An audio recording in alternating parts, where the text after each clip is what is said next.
Hey guys, what it is your girl Cadillac. Yes, I'm Cadillac Dixon. I'm the Drama Life Prison Wife. I'm the legally blind artist that is rapping and painting for justice. Helping! Because you got to hold your breath for justice. To see justice before all face to blink. Yes, it's your girl Cadillac. Anyways, guys, I'm coming through today. What is it? Is it the 24th? I think it's May 24th. Girl, only reason I don't know the date because I ain't got no bill due today. That's how I have to keep up with the dates. But yeah, it is the 24th. Anyways, I got like 1 hour before I have to join my workshop. So we are going to get back into, we were working on, really, it won't pan in. I don't know what's wrong with it. This is my old iPhone that I found. So grace be to God. Now I gotta I don't have to ask to borrow nobody's phone anymore. You remember how my sister used to kind of get irritated every time I asked her to borrow her phone? Is that crooked?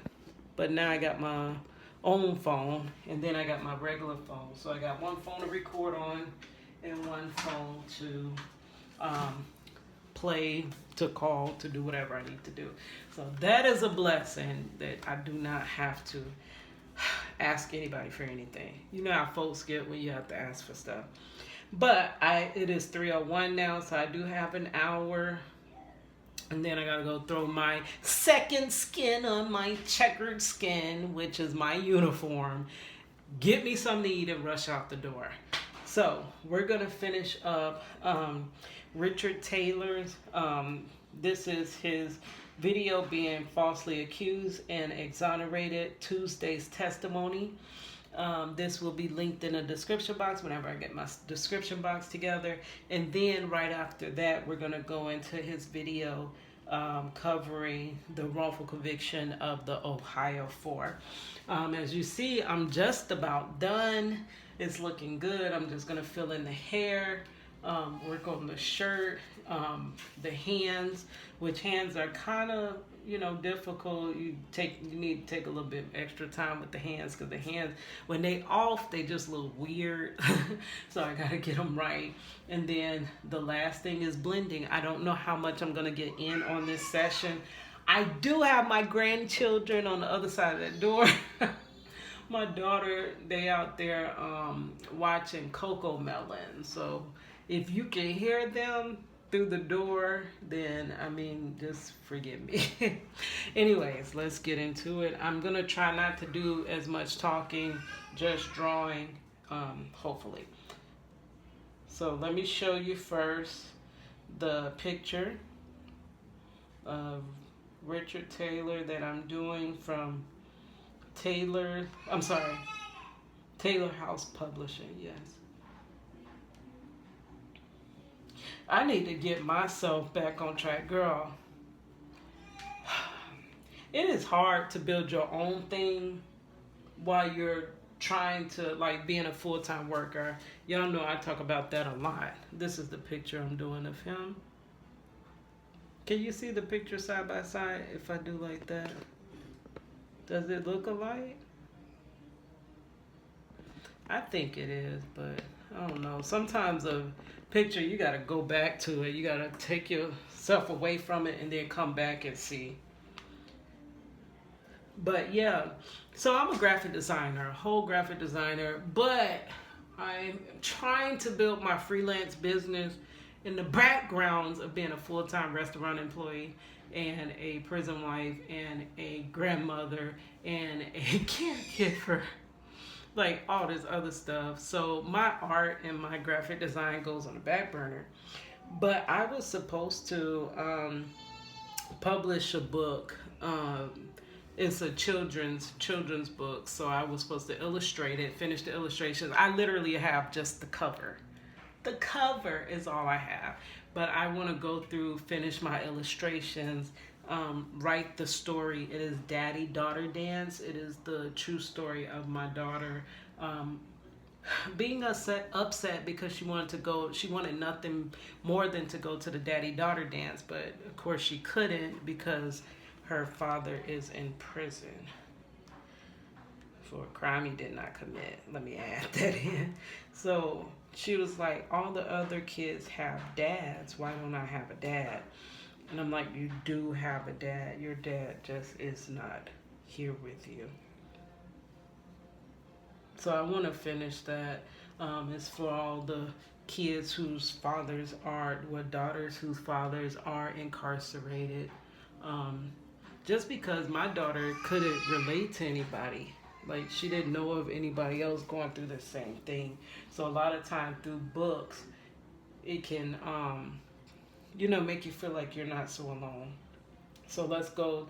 I got to work on that. Said all that to say, I need to be publishing something, girl. Like, for real. So, first step, I got to get all this art under control. And then next step, the drop of this year, honestly, me and Marchello did work out a plan for me to get my freelance graphic design business up and going.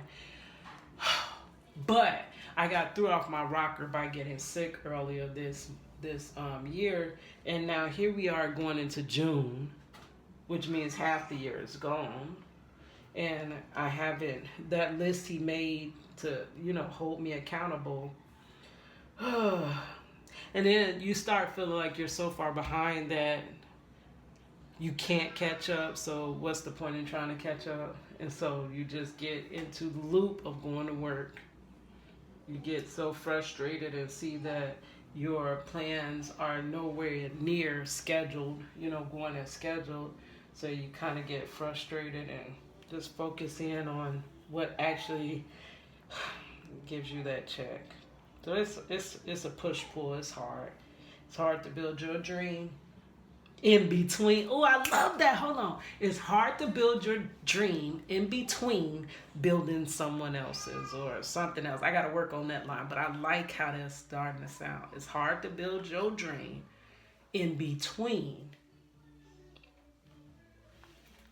We'll put ... there until I find the perfect sentence. Okay, so let's get started.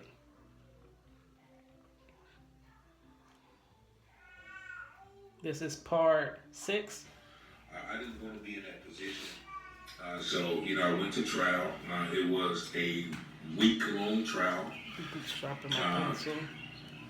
As I stated, some jurors already had presumed me guilty just before hearing any testimony, so they had to exclude them.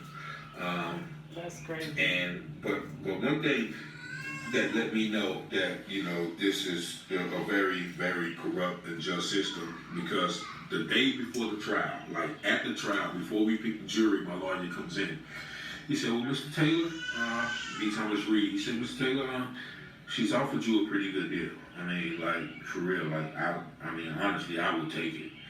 He said she's going to drop the rape, she's going to drop the kidnapping, she's going to drop the abduction, she's going to drop the abduction with intent to defile. And the only thing you have to do is plead to the felony assault, and you get time served. You walk out of here today without a trial. 5 months time served. At Buca di Beppo, every meal's a celebration. Come try our family feast that feeds 4 for just 4. This summer, City is bringing the vacation to home. Okay. Like your tickets to the blockbuster. Time served. And I said, no, I'm not doing that.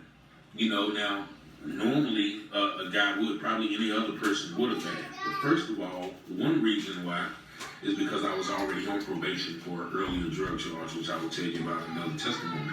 Hold on, baby girl. Even if I would have pled guilty, I still wouldn't have got. Wait, Grandma, Prinny. Prinny, Grandma recording, okay? Okay. All right. As soon as I'm done, I'll sit with you.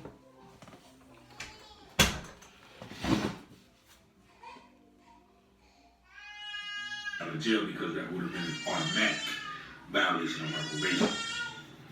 So that's one reason. But also, I told him I didn't do it. I refused to plead guilty. Oh, yo, he loud. Hold on. Hold on.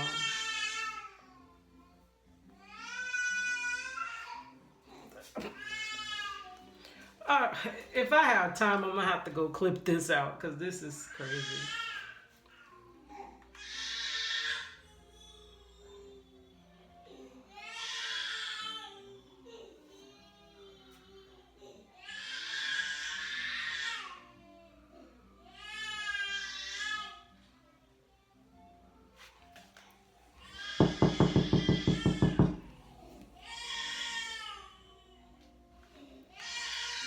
I know she hear me. Money, he is crying intensely. Can you please? Money. I know you hear me. Ugh. He is crying intensely. You can hear him straight through the door. That's all you hear.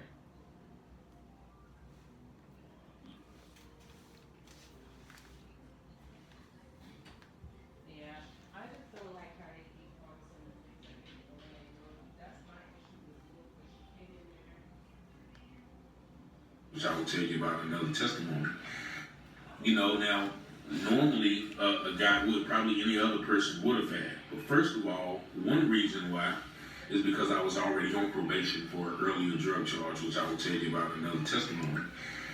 And even if I would have pled guilty, I still wouldn't have got out of jail because that would have been an automatic violation of my probation. So that's one reason. But also, I told him I didn't do it. I refused to plead guilty to something I didn't do. So I asked Mr. Reed, I said, well, why is she offering this? And excuse my... That is actually the usual response to an innocent person. They don't, and every person that's exonerated later, or in his case that beats the charge, which is not, that's not really the norm to beat the charge. Like I say, he's a walking blessing, a walking miracle. But that is the response when they're asked. Why, even my husband, when he's asked, and I'm like, Marchello, why didn't you just take the plea? Like, for real. You would have been home. And I even made a video about that. If I can find that video in my endless sea of videos, I will link it in the description soon. Yeah, I know every time you go to my description box, I ain't got everything there. But I'm going to try to find it and put it in there. But we even talked about that. Like, why didn't he just take the plea? Like, what you feel before trial and what you feel after. It's like, man, I should have just took the plea. I would have been behind, this would have been behind me. It's a difference in being your whole life or being a hurdle in your life. But in Richard Taylor's case, he did the right thing. He did the right thing. He said, because she knows it's bullshit. She knows it's bullshit. And, that let me know something about the justice system because, she knew I didn't do these things because, it was obvious just like from all the conflicting stories, the evidence just, proved she was lying. I was like, why would you, even take me through this trial? But I realized her job as a prosecutor is not to seek justice. Mm-hmm. Her job is to get a conviction. So she was willing to... But honestly, the job of the prosecutor is to seek justice. But it, like I say, it's inverted. It's directly the opposite. She's just trying to get the conviction, which most of them are. That's why many cases shouldn't even be brought to trial because they don't pass the smell test. But they still will bring them to trial because they do know that juries are biased. They do know juries lean more towards them. It's going to be, you're hard pressed to, find a jury that's actually going to be really impartial and really listen to all the facts and not give more credit to a testimony of an officer than the testimony of a, civilian. Like, they know those biases that live with inside the juries, and that's why they try to pick the jury. Like if anybody has any inkling that this person might actually be open and listening, they're gonna try to strike that person off the jury. They're gonna try not to even have that person there. But it's all in the illusion of justice. Like, how do you obstruct and I have a saying, I've been talking about wrongful convictions forever. So I've come up with many different sayings because I have to make it simplified in how to explain it because people just really don't want to hear it. But truth needs no manipulation. If you want the truth, take your hands off of it. Let it play out. But what they do is they tinker, they toy, they twist, they turn. They do so much to it that each manipulation of it changes the outcome.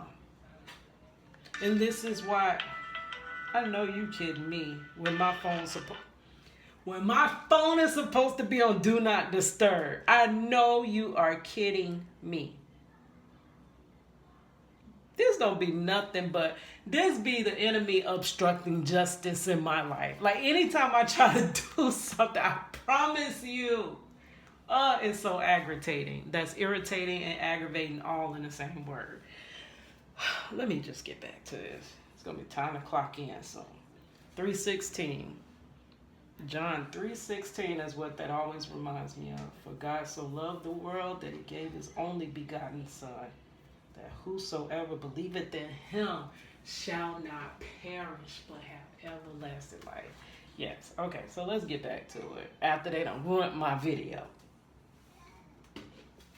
Her job is to get a conviction. So she was willing to, let me out, which she knew I should have been out anyway, but let me out with the conviction. So I said no. So basically I said we're going to trial. And we went to trial, the same they lady don't like who was that. just about to let me walk out the door, got up there and presented me as some monster.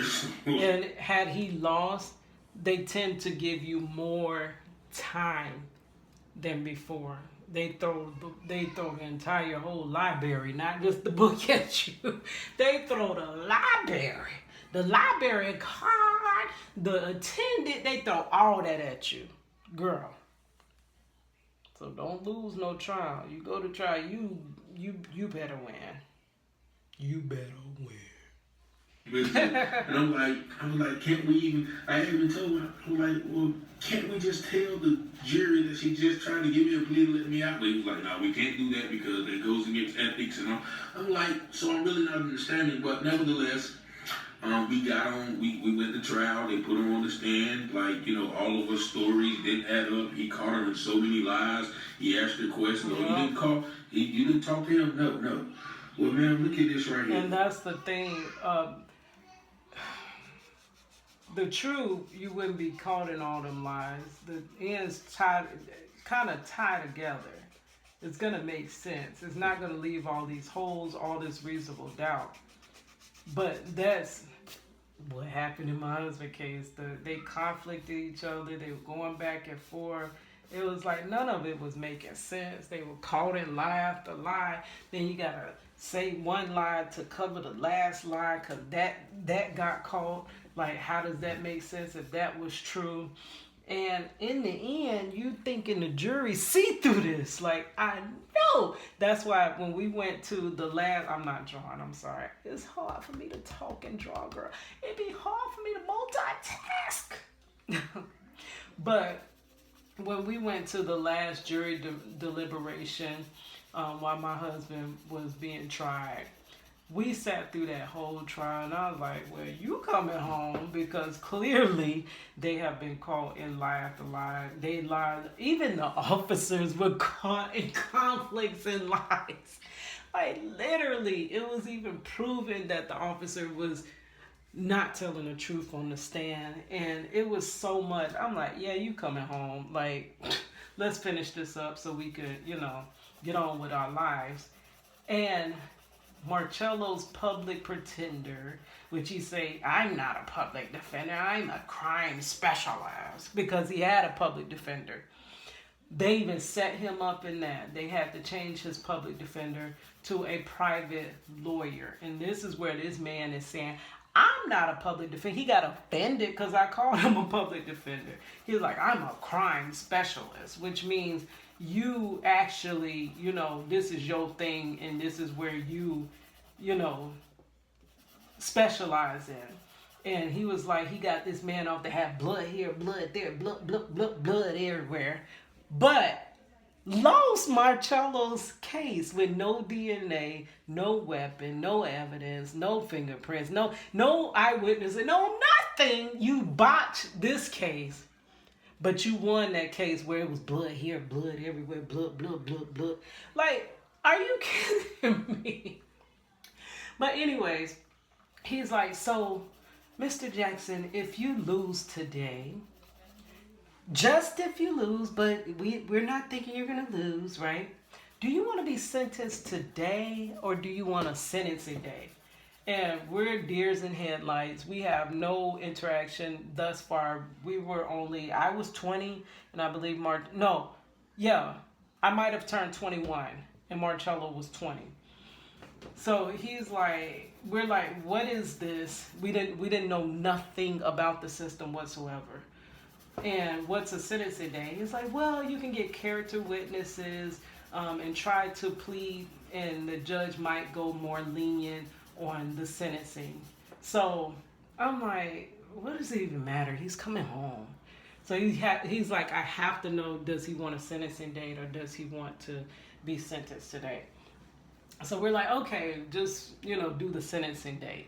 We thinking he coming home because if you listen to this trial, I even read the whole transcript, y'all, and I pointed out each point where each person conflicted with the other. So we know he coming home because I know this jury just seen this. The jury even came back with questions before rendering their verdict that they never got answers to, but still came back with guilty. But I'm like, how if you sat through this doggone trial? I'm going to be 100 with you. Even me, as Marcello's wife. Now, we going all the way back to the beginning. Even me, when he was arrested, I'm like, Marchello, come on now. You ain't did nothing? Nothing? Like, they don't just arrest people for nothing.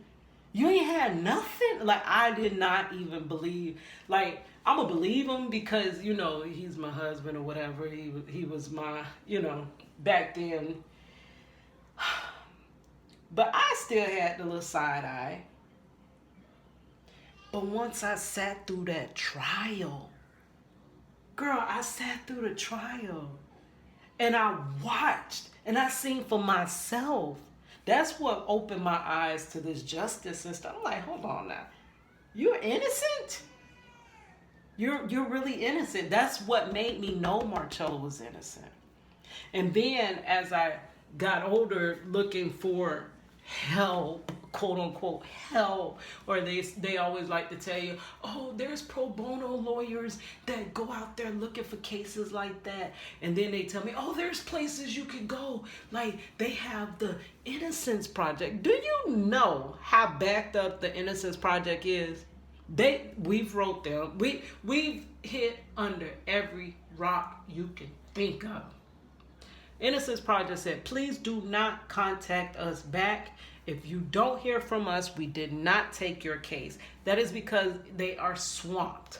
There are too many people wrongfully incarcerated that they can't even handle the whole load.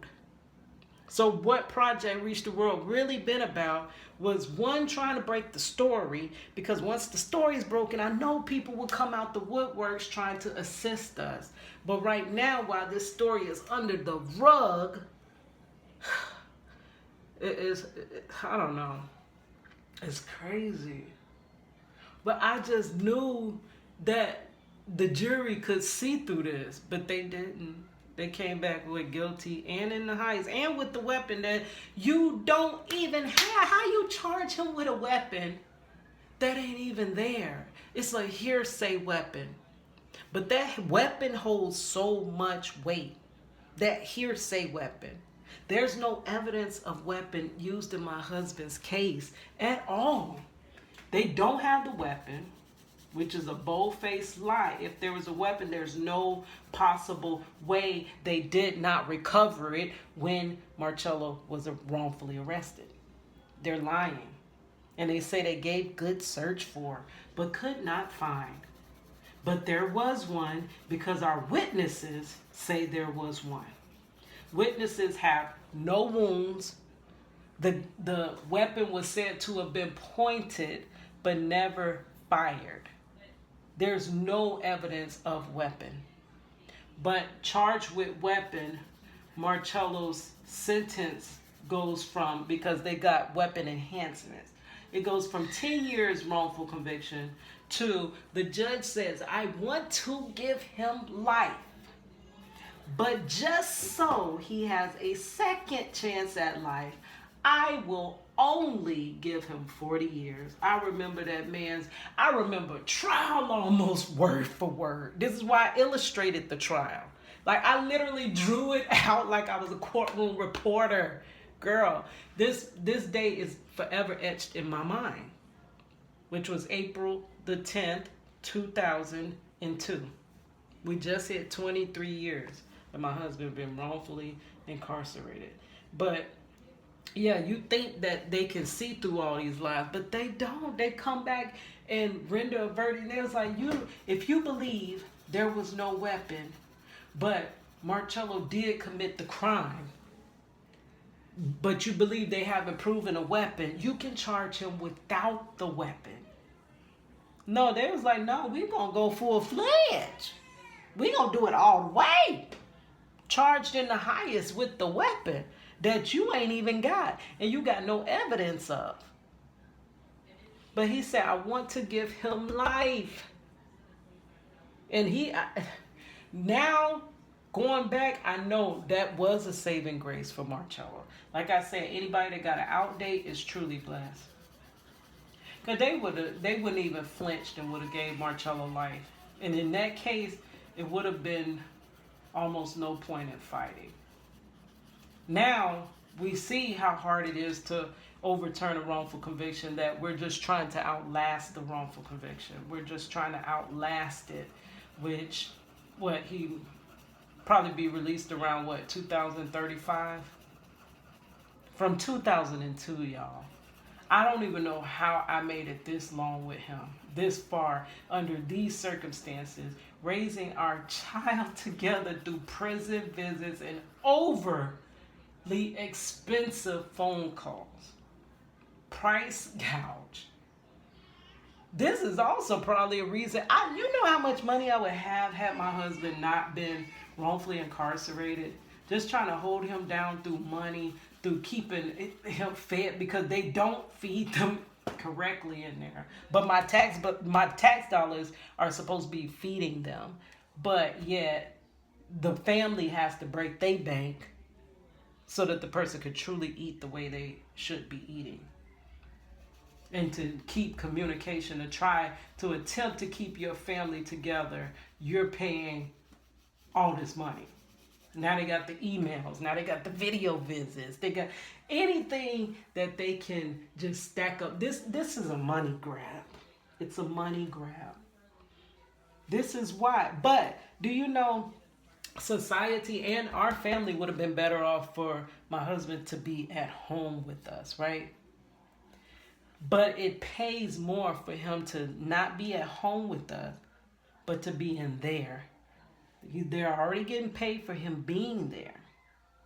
Then on top of that, these vendors are making money off of us trying to communicate. Every time he calls me, that's about a $5 call. And girl, we used to have securers. I am the OG prison wife. I have been a prison wife for the last 23 years. And I wanted to do a video like basically doing prison wife then and now. Because back then, we used to have something, not all the way to the beginning of Prison Wife Life, girl, back when Prison Wife Life started for me, we had collect calls. And soon, your long distance carrier got cut off. That phone was gone to bed. because it was too expensive. But it was $5 back then, a call, right? Then in 2011-ish, 2012, my husband was transferred to a closer facility called Lake Correctional Institution, where by him being close to home, the calls went down in price. But at that point, we had someone called Securus, right? So Securus was, it's an amount for each call. So it came up to about 50 cents. And it went severely from $5 a call, where he could barely call us, to 50 cents. He can call back to back. He used to help our daughter with her homework over the phone. That's how they were able to, he would call my phone, he would call her, and that's how they were able to keep a bond. They also, sometimes we used to do email, and we didn't want to patronize that in the beginning, because we knew that when they went to that, they was going to try to take away, which they did. I was right. They took away letter writing. You no longer can write letters to your incarcerated loved one. They can't write you letters. Our daughter used to draw the little pictures. Now incarcerated citizens can no longer get pictures, like actual handmade cards and their homework. I used to send Marchello Money's homework, so that, because he said he's missing all these, moments in our life, but he wants to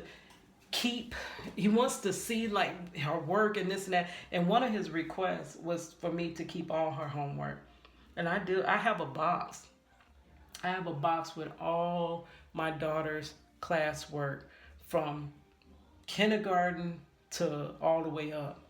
I kept all her work because he said one day when he get out, he want to be able to see him. That's crazy. But now it's all through email. Email that is on a tablet. So it's no more having the pictures up on your walls, or like, I don't know. They have changed so much, and it's not in the right way that it's changing. But back to that part of the story. So Securus, it used to be 50 cents a call, and we were actually able to stay in communication, feel like you have a real relationship.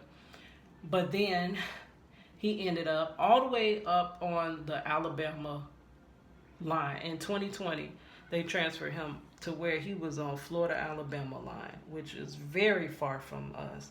It's like 7 hours away. So we went from him being close, visiting him every single weekend, to him being darn near up by Alabama. And my health challenges, I'm losing my sight, I got sciatica, this and that. I can't make those long drives like that. And it wasn't until I went to visit him and they tried to wrongfully arrest me that I no longer made those trips up to Alabama. One day, surprisingly, last year? They transferred Marchello back home. So he's back in Orlando. For the first time, he's in Orlando since he was wrongfully arrested, wrongfully convicted, and shipped off. So when he gets back, I'm like, oh, the phone call's gonna go down now. I can save some of my money. GTL, the new company, they first went from 15 minutes to 30-minute calls, right? That was already a strategic move, right? Money move, making money moves. But then I'm like, well, why haven't my bill dropped since he's closer to home? Now they've included in something from GTL, Securus wasn't like that. It's still $5. It's a connection fee. So it's still the 50 cent for the call, 50 some cent. But the connection fee, so each call is still about $5. I'm like, I know you are lying. And this is what it's all about. So this is why they need to get these convictions. This is why they need, because they need product. They need product. Any business, I'm a graphic designer, and I used to want to jump to designing, right? I always wanted to jump to designing. And the teachers was like, no, you got to do the preliminary. you have to make a persona. We have to create a persona for each business. Okay. I know you lying. This is too much. You have to create a persona for each business, and you have to flesh it out. And each persona, each business, you have a target audience. You know where I'm going with that. And you're creating your business to target that person that you foresee being a part of your business, your target audience. Well, the BLK man is the target audience for this justice system, aka business. So they need that conviction to be able to put you into that and have that business. If you could foresee anybody that loves their people, if you take my people from me, I'm gonna pay you. I've done it. I'm gonna pay you for him to be fed. I'm gonna pay you for him to have his hygiene. I'm gonna pay for to talk to him. Like I said, prison wives, if they put my man on the moon, girl, I'm finna figure out how to get there. Girl, when you going to get your spacesuit? Can I get a ride with you to the moon? Like, we gonna figure it out. We're going to figure it out. And they know that. So this is tied into why they need those convictions, whether innocent or guilty, because that's the door.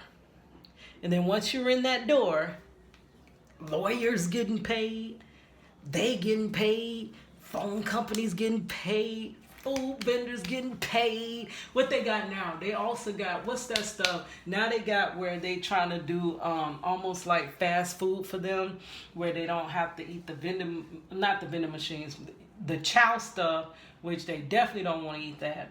But then they don't even have to eat the prepackaged stuff all the time. They have stuff that, what is it called? I care packages.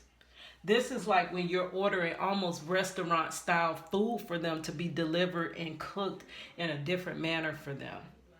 That's bank. That's bank. They're finding every single, not saying it isn't nice, because Marchello loved them eye care meals. But that's a business move, because you got to look at it for what it is. And the target audience is the BLK man. Right? But dog it, I ain't kept up with the time. I don't want to be running into work. Let's finish up this video. I'm sorry, I run my mouth too much. Oh, you didn't talk to him? No. Well, man, look at this right here. The phone records. This is you texting him. This is you calling him. This is. You didn't talk to him that night. He just showed up at your door. Well, here's a text right here. Here's a call from you to him. 30 seconds. That's why they don't want to let it go. Like she said. So pretty much, and then when he asked those questions, she's just like quiet. And the jury's looking at her. And they know. And then, once again, the DNA came back where, her saliva and everything was all over my body. So it got to a point where it was almost comical. But, once again, there's still that chance. So the trial lasted 4 days, actually. So that Thursday, I went back into the cell, and it's about 12 o'clock after the testimony's done, and I'm just sitting in there. I got my Bible, I got my Psalms. I had ripped Psalms out of my Bible, and I'm just reading Psalms all day, speaking Psalms, I'm praising, singing old hymns, because I really don't know. I'm thinking, what if they convict me? My life was over. Yeah, so there's a big chance. Praying, but come to the end of the thing is that it's not always over. Like I thought Marchello's life was over, but now we're getting to the end of this dark tunnel and realizing he do have a second chance in life. They took a lot of his life. Like if a shark bit your whole goddamn leg or arm off, yeah, he took a chunk up out of you. But if you live to get away and tell the story. They bring back the court, nervous. Okay, they didn't reach a decision. I'm like, what? Yeah, they're still deliberating. So I'm like, man. I'm like, okay, well. You know, that's a good thing, though. Is it 11? It's a good thing for a long deliberation. My homeboy that I used to... Girl, I'm sorry, I keep talking. Like I said, my husband who was wrongfully incarcerated, his deliberation was like that. It's a good thing when they deliberating a long time. My homeboy that I used to rap with, that made my song Neck Bones and Collard Greens. Girl. He ended up, what ruined our group, well, kind of dismantled our group, was he got caught up in the streets. Kind of the same song and dance or whatever. But in his trial, he was kind of, at the time of the trial, at the time of the incident, he was underage. So they were deliberating. I went to his trial, and his mom was like, who is this little weird girl? Like, why she here all like this? Like, I was laying out there. I would not leave until I found out what happened in my friend's case. But they deliberated a long time. But he didn't, like, he had same type of charges, weapon charges and stuff like that. But they did not sentence him and throw him away like they did Marchello. They literally took Marchello and just threw him away. So he got out, but, you know, kind of by then I was doing my own little rap career, and he had a family by then, was able to come back, and, you know, so we didn't get back to our little rapping duo or whatever. But I remember his trial, and I remember them deliberating a long time. And that's actually better for you, for them to be deliberating that long. That means they're actually trying to, you know, figure things out. They're not just coming back and just saying, oh, guilty in the highest. And so they could just get home. For me, or 11 against me and 1 for me, you know what I'm saying? Okay, you know, is it 10 against me and 2 for me? Like, what is going on? So that too, the jury poll. I don't know why. When I read my husband's long behind transcript, the lawyer, Marchello's crime specialist, opted for the jury to not be polled. I wish they had it, because you could tell how many were holding out and how many were for.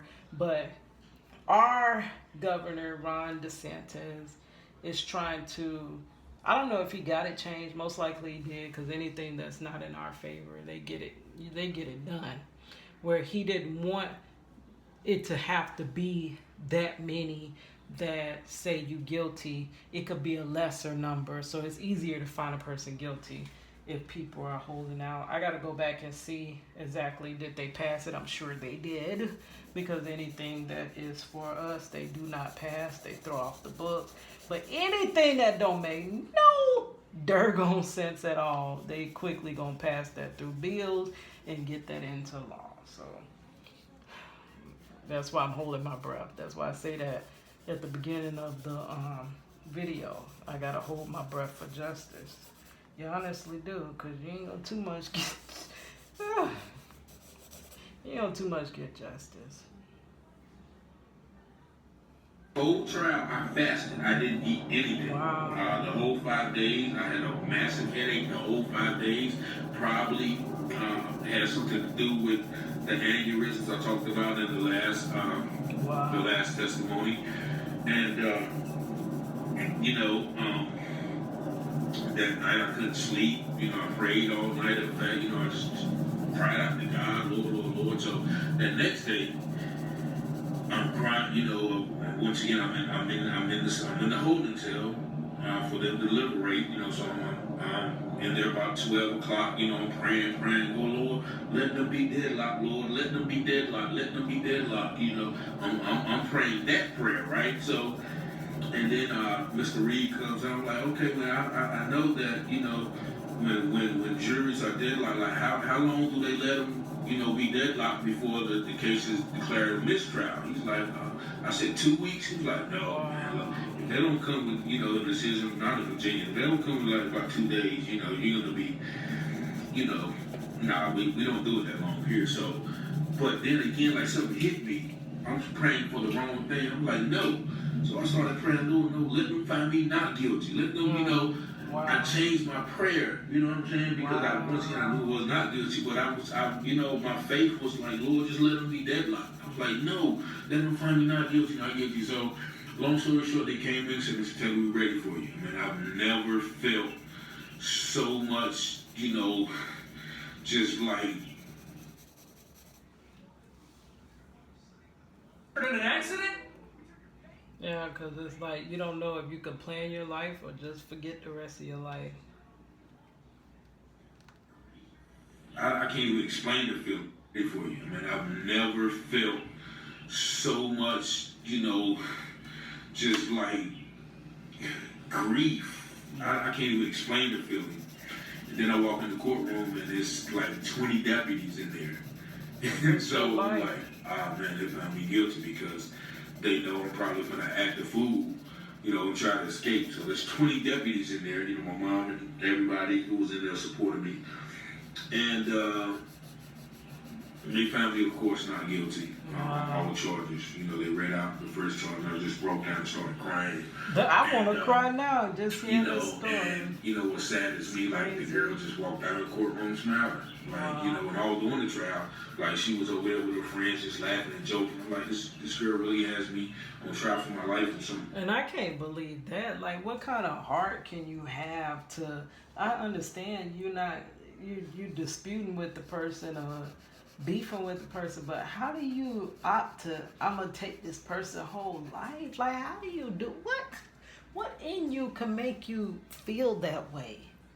That's crazy to get somebody hemmed up like that. And if it's a lie or not, they gonna ride with that lie. They gonna take that to the fullest. It is the grace of God. It is a miracle that he is not hemmed up in that system. Or been hemmed up in the system, because you don't know how long they would have sentenced him to, But it's crazy. Like, who has the heart to do that? Some of the things that people be doing in this life, I'm like, I know I'm an empath. I know that I'm very compassionate toward people, and I can't imagine even hurting nobody in no type of way. I can't imagine hurting your foot with the door or something like that. So I really can't get into people's minds of how can you do detrimental, life-changing things to folks and be okay. Like, what in you? I don't know. And why don't people value other people's lives? Well, I guess because they don't even value their own life. So you ain't gonna value nobody else's. But it's just sad. It's sad. This is why we want reform, but why we can't get reform is because that hand over fist money. Money talks. Money talks. For my life and for something I didn't do, I'm being vindictive. So, It's crazy. I'm just thankful that God, once again kept me through that situation that I pretty much put myself in by being promiscuous, by being, wearing that mask, as I talked about earlier, wearing that mask as an upstanding citizen, as a representative of God, but still living, denying the power of thereof, as the scripture said. So, I got back to the cell, and at that point, they had moved me to a blood block because I got into a fight, which also probably had something to do with They didn't immediately release him? When I came back in with all my little information, my folders and everything, I was going, week every day I come back. How'd it go? Because people don't like to go to trial. Like, people are scared to go to trial. That's why, 95% of cases ended up in plea bargains. So when I told those guys in there, all people scared because them people be throwing your trial. They don't, unless you got paid lawyer money, I don't know if I would suggest going to trial. But it did work out for him. So, unless God told you to go to trial too. and you got somebody that's actually really fighting on your behalf. Other than that, that stuff is so rigged up. I wanted to make a board game. Girl, I was supposed to be design.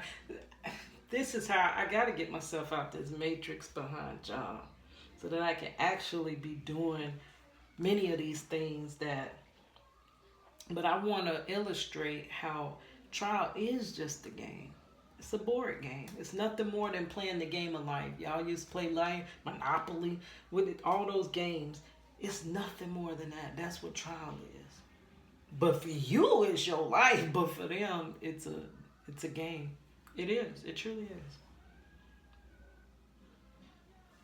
Guys in there, all those killers and dealers, like, that I found out guilty, like, then everyone ran to me with their paperwork. Like, look, man, could you help me out with this? Aww. Could you help me out with this, man? And I realized that a lot of those guys, even though they may have been guilty, some may haven't, but they had a legal basis where they shouldn't have been They're convicted. overly sentenced. But for a lot of them, it was too late. See what they, and then that too, your resources of freeing yourself is like that.